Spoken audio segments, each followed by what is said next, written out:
I was born in a business family, basically. If you live in a town where I live on a child, the only thing you do there is trading. Mm-hmm. My father was a trader, my mother was a trader. So the only thing I knew about is trading. They insisted I must go to school, but I was more interested in what they were doing. So I grew up, of course, became a trader, got involved in business, like every other young person that grew up in Onitsha. But as I get on in life, I find that there's more in terms of giving back to the society and contributing in building a better society.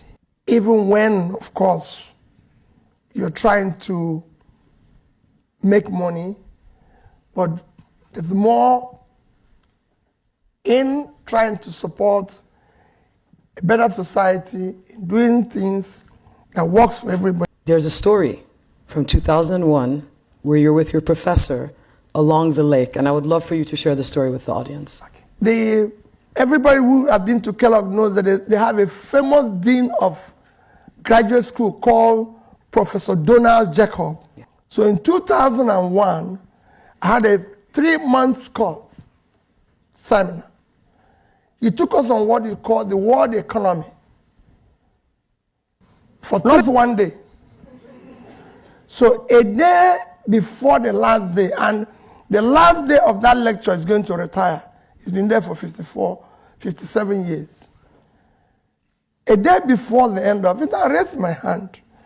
And I said, Dean Jacob, you have not said anything about Africa. He said, I said, yes.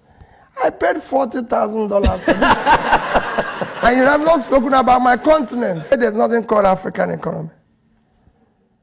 Controversial. I said, have I seen, let me tell you, young man, the only reason why you prefer another country's currency to your currency is the amount of faith you have in your country. Economy is driven by faith. And you can only have faith in your country if there's a hope. I have taught in this school for 50-something years. There's no country that doesn't have a problem. Say, go back to your country and participate in building public wealth. Public wealth enriches everybody. Individual wealth impoverishes everybody. You should serve in the public space. That's where you belong. And that was the last time we spoke, until I met him after being governor. And something happened. Everybody that know my state or knew what happened in my state then know that schools were closed for 2 years. Children didn't go to school. So I went back with that at the back of my mind.